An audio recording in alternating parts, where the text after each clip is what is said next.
Bonjour et bienvenue chez les douceurs de Maïlis. Je vous retrouve aujourd'hui pour une nouvelle recette et je vais donc vous présenter le braj qu'on appelle également dans ma région à l'est de l'Algérie le milla et aussi appelé le mbarja dans d'autres régions. Donc il s'agit d'une pâtisserie que nous préparons généralement à l'arrivée du printemps. Ça ressemble un petit peu au makroud sauf que donc ils sont beaucoup plus aplatis et contrairement au makroud, ils sont cuits donc à la poêle. Alors sans plus tarder, nous allons voir ensemble les ingrédients et les étapes de préparation.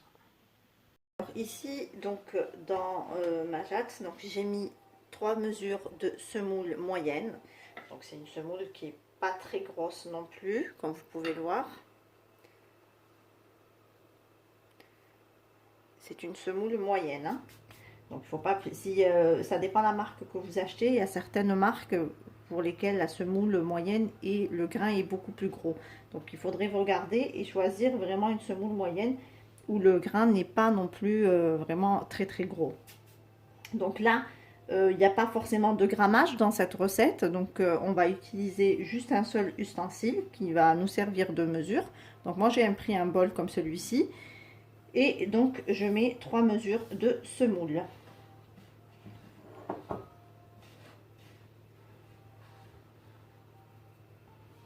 Je vais ajouter du sel. Donc le sel est selon votre goût. Moi je vais essayer d'ajouter une bonne cuillère. Donc là j'ai une petite cuillère moi pour ma mesure. Donc j'en ai mis 4, ce qui fait à peu près la moitié d'une cuillère à soupe. Donc je mélange tous les ingrédients secs ensemble. Ensuite je vais faire un petit puits. Et donc toujours avec la même mesure, donc le même bol pour moi.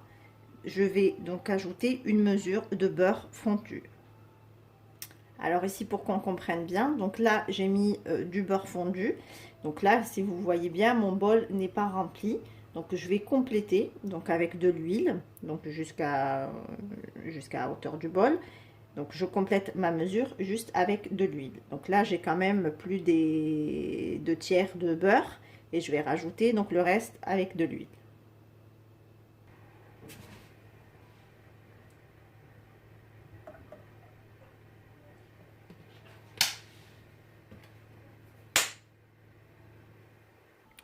Donc là j'ajoute ma mesure de beurre et d'huile.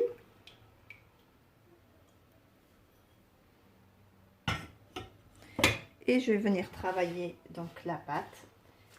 Donc là il faut bien utiliser les mains pour bien enduire en fait tous les grains de semoule avec le gras.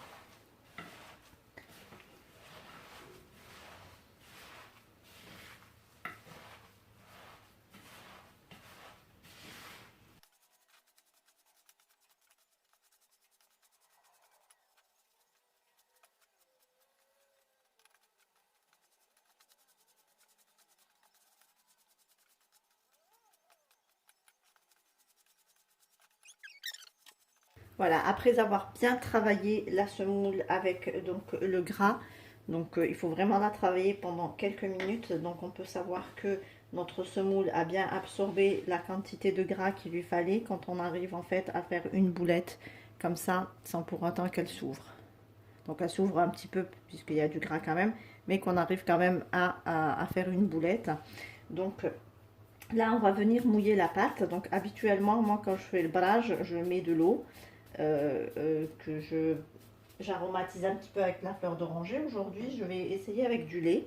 Donc j'ai vu que beaucoup de recettes de gens faisaient des recettes avec le lait et ça donnait donc un brage un peu plus friable, un peu plus goûteux. Donc je vais essayer cette fois-ci avec du lait et je verrai bien donc le résultat si c'est exactement la même chose ou mieux qu'avec juste de l'eau.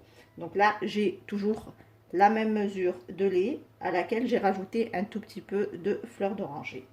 Donc je vais venir mouiller ma pâte doucement et je vais essayer donc de ramasser ma pâte donc sans la pétrir, juste avec le bout des doigts.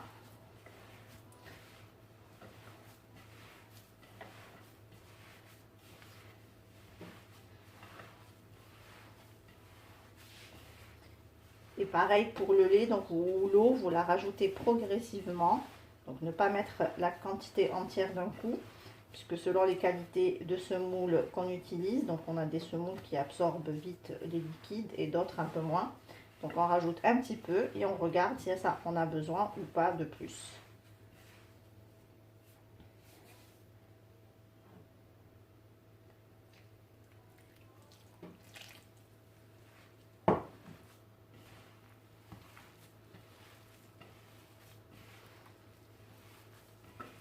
On travaille toujours avec les bouts des doigts pour juste ramasser la pâte et ne pas du tout la pétrir, un peu comme ce qu'on fait avec le macaron.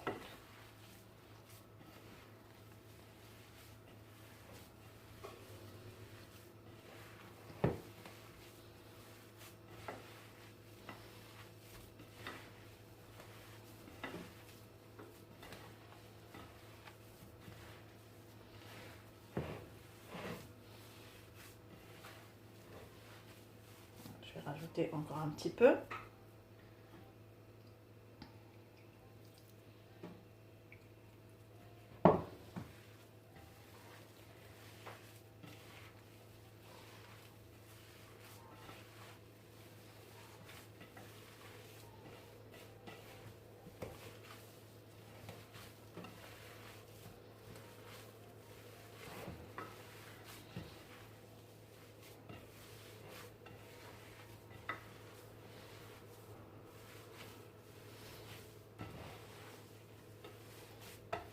Donc le tout c'est d'obtenir vraiment une pâte qui se ramasse, qui se tient et qu'on pourra étaler plus tard avec le rouleau à la main sans la casser.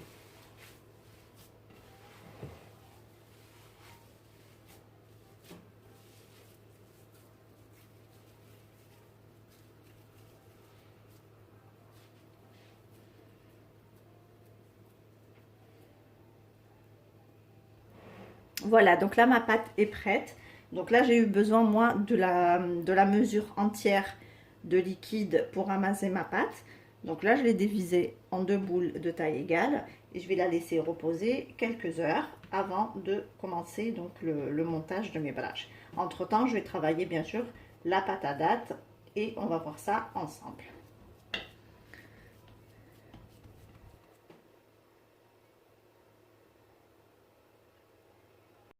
Alors ici j'ai ma pâte de date, donc j'avais déjà travaillé un petit peu avec un peu d'huile et un tout petit peu de fleur d'oranger.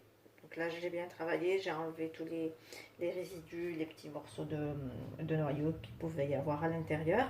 Donc là ce que je vais faire, je vais juste l'aromatiser avec un petit peu de clou de girofle que j'ai ici réduit en poudre. Je vais rajouter également un petit peu de cannelle.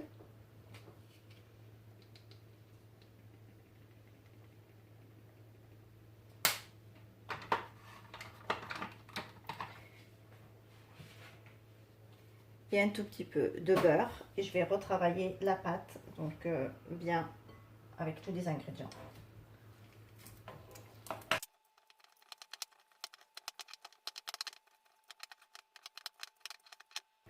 Alors ici j'ai récupéré donc ma première boule de pâte et je vais venir donc l'étaler, donc pas finement mais juste lui donner une petite forme pour pouvoir mettre la pâte de date dessus.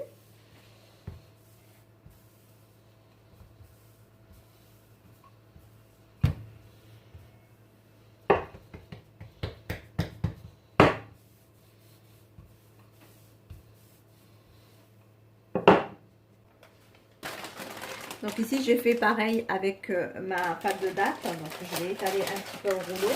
Je vais venir la déposer donc sur ma pâte.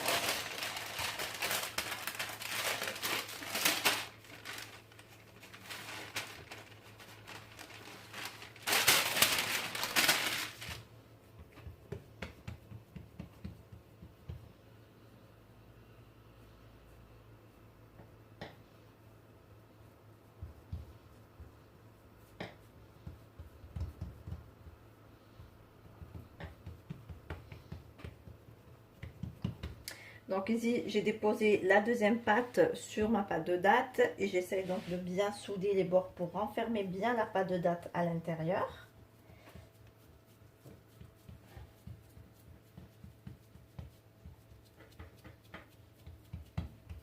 Et ensuite, donc on va pareil, on va l'étaler au rouleau pour lui donner donc l'épaisseur souhaitée. Donc c'est à vous là de choisir l'épaisseur de vos brages, si vous les aimez un peu épaisses ou un peu plus fines. Moi je les préfère pas ni trop épaisses ni trop fines non plus, donc un juste milieu. Donc j'ai essayé d'étaler ma pâte pour avoir donc l'épaisseur souhaitée.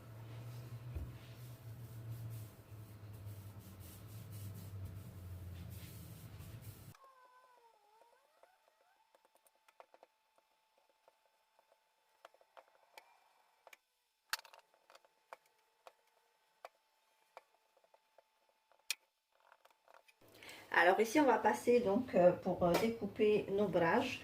Donc moi ce que je fais c'est que je prends une règle. Donc là moi j'ai une spatule en forme de règle pour avoir toujours la même taille. Donc je trace d'abord un trait.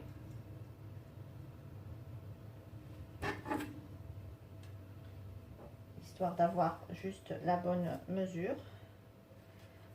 Et ensuite je viens découper donc ma ligne.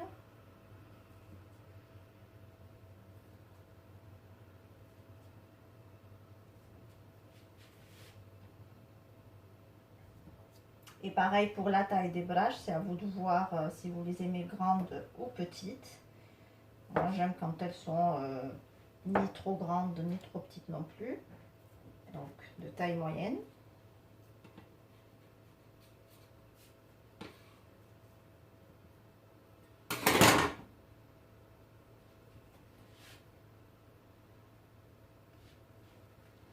Donc voilà ce que ça donne. Donc là on voit bien les deux couches de pâte et la pâte de date qui est bien à l'intérieur.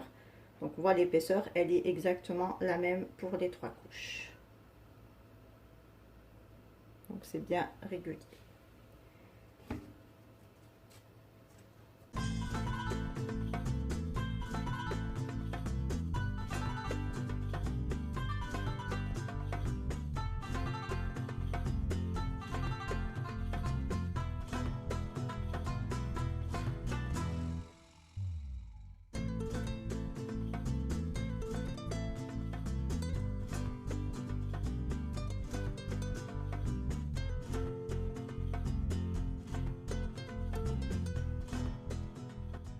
Là, j'ai fini de découper tous mes brages. Et là, on va passer donc à la cuisson. Donc là, je vais déposer mes brages sur ma poêle que j'ai bien chauffée.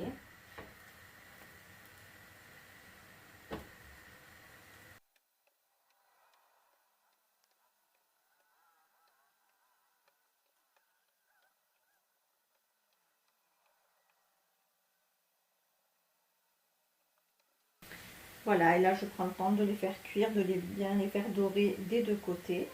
Donc il faudrait que les brages aient une belle couleur bien dorée.